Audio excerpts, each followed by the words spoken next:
What's up, guys? My name is Luca, and welcome to Still Athletic. And today we wanted to talk about the importance of financial education. Because a lot of the time, we really don't talk about this in school or in sports or anything even really in general news at all. You will never not deal with this. You'll always have to understand what your budget is, understand what you're investing in, understand how much value your house has, your stocks have, everything, your car, how much it's depreciating, and taxes and all that, blah, blah, blah, blah, blah. So, yeah, I think it just comes down to like I guess the ultimate question is like, what is financial literacy? Like, you hear that word thrown around a lot. Like, what exactly does that even mean?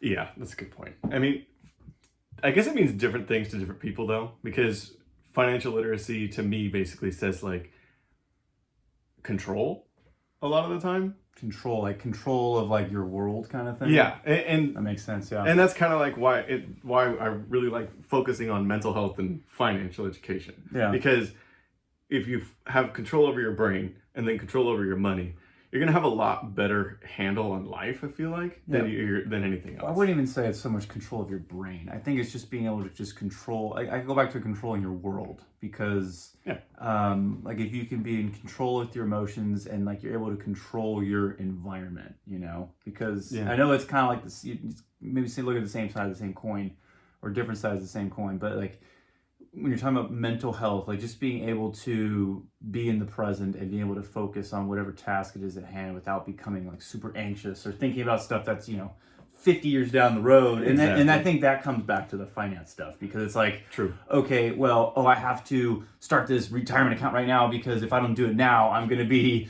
like, I'm so far behind everybody because this 15-year-old's already got 10 grand in the bank. He's making $50,000 a month. Well, I mean, kudos, man. Like, good for that snaps. guy. I just imagine that's snaps. Yeah, snaps. But the thing is, I hate seeing that on YouTube, because like even though I'm like we're both super young, but then you see this kid's like 16 years old. I'll display the guy that I'm talking about, because I've watched him multiple times, and he's like super positive and a great human being. But there's more like money, more money than God. But there's like no reason to hate him. That's the. I mean, that's the biggest thing for me. It's like there's not a single aspect of him where it's like, oh man, that guy. You can't knock the hustle. I know. He made like Shopify. It's the classic drop shipping, Shopify, investing, and like he has his own YouTube channel that he monetizes and all that stuff. It's the classic thing where you see like memes about it. And where he'll be like, oh yeah, I'm sitting here trying to pay my rent, and there's like a 16-year-old out there making $50,000 a month. On his YouTube channel. Yeah, but I think that's like, nowadays, like you go back to like the financial literacy garbage word. Like really, like there's so much information out there. True. That like it just can be so overwhelming at the same time. It's like the more free stuff that's out there, the more confusing it is, because everybody says the same thing but does different words, and nobody. And this, because I've told you this multiple times, I hate when people are using the fancy finance terms just because they want to sound like a smart ass. I mean, we say it on Instagram and Twitter all the time, like, so overly done and confusing. And I think that's what keeps people from wanting to do it. I can see that. I mean, why would you want to start a new subject that's a completely different language when you have no idea? And that was easily the biggest problem for me. Like when I first started this, like 3 years ago. I don't know when, but it was it when you were 15. Yeah, I actually wish it was though. Jesus, imagine we like looking at all this stuff now. It's like, oh my god, I started my Roth IRA when I was 2. Yeah, I was in the womb and I was thinking about it. I was crunching some numbers. I decided to invest in SPY. SPY looks like a very good market cap for me. I think it's a very good investment. Yes. No. So the stupid. But no, like 3 years ago, I was getting into this, and you have this big allure to it where you always think that it's going to be unlimited possibilities, and you always hear about it. And you never really know what was going on, because all you see on CNBC is just stock numbers going by really fast and everything. You don't even see anything at all, and you don't know what the little letters mean. And there's people just yelling about, oh my God, this company's dying. Every single one of these firms in the last 72 hours, and he has no idea what it's like out there. None! And then how this company is actually really good. And so I had to just talk to Mr. Bigwig. Because that was easily the best way to like, all right, like slow down, figure out what you want from this. Yeah. And that was one thing I wanted to do with you also when we were first getting into this was like, remember how I asked you, I was like, all right, well, what do you want to do? Like with like this stock that you want to buy? Make money. Yeah. And I was like, okay, number one, no, that's that. Also, just, FYI, yeah, that's obviously the goal, but you got to have another goal. Like a reason besides, well, I just want to make millions of dollars. It's like, no you do. Yeah, everyone does. But you need an intro and an exit. Like you need to have a plan of what's going on. And like, that's are all you trading? Are you investing? Yeah. Are you just going to put it in a savings account and like is it an emergency fund? Yeah. Like what's the point of this particular dollar that you have? Exactly. That's a big thing.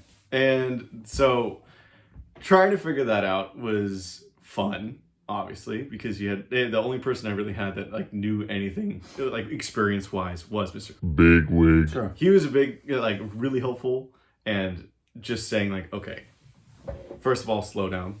Like number one by far was slow down because you're trying to get too much information too quickly and you're not going to learn all of it in 2 weeks. Yeah. I mean, like it's going to take a while. It takes, years to understand what's going on and just understand how markets move and how understand how markets move and see what it means, why they're talking about it, what this means, why is this person talking about it, and why is this person saying that this is the greatest company of all time, which happens all the time. How many times do you hear a day that this company sucks, but then turn around, there's 4 other people saying how great their company is. Trying to say is that morality is political. Abortion, same-sex marriage. It's a wonderful show. It's the most intelligent show on television. I mean, today's a perfect example of that. What? Well, with Pfizer. Oh, yeah. I was expecting it to go to the moon. I still don't understand why that happened, but for people that don't know, what happened with Pfizer was, they are saving the world basically with the vaccine. But the thing is that today when the market opened, they were down 3%, which makes no sense because it ended up being even lower after that, didn't it? Well, it depends. Yeah, or whatever. It was down a good chunk. But it's 230 right now, so we could check what it is. But the thing is that number one rule in stocks is if you have really good news, your stock is going to skyrocket, and the other king of that is Tesla too.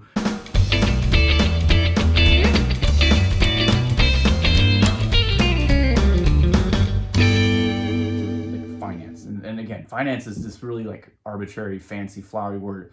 All it is just money. Like that's all it is. Like it's just this over umbrella. It's like saying sports. Like it's like, okay, what are we talking about? What sport are we talking about? Like what are we talking about? We're talking about sports. That's true. Well, what the f- is that mean? It's the same thing. Like, okay, well, it's finance. Like what the hell does that mean? Budgeting? Is it investing? Is it saving? Exactly. So all you're taking is you're just taking all of those skills and you're just applying it to something else, and that's basically what what we're saying. Like it's still athletic. You see that's all over our stuff. Like you don't stop doing it. You just take it, and now you're just applying it to something else, and you're probably going to dominate in that as well. Buy our merch at stillathletic.com, by the way. Shameless plug. I mean, everyone does it. Shit, we might do it too.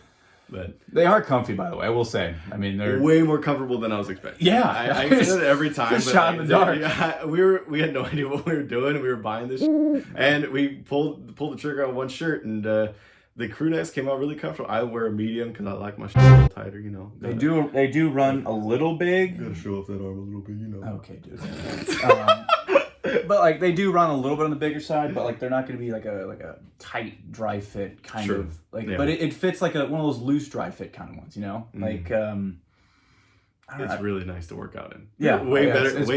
Way better than most, honestly. Just because most of the shirts that I wear working out are always, I don't know, rough. I don't know. You know what I mean by that? They're like thick. It's almost like a cottony feel. Yeah, I don't know what that is. I don't know if it's because I have the same shirts in 5th grade. That could do it, yeah. But they're always really uncomfortable. But these are way more comfortable. I don't know what. No, sometimes you get lucky. Sometimes you get a little bit magic wizard in there, but I don't know.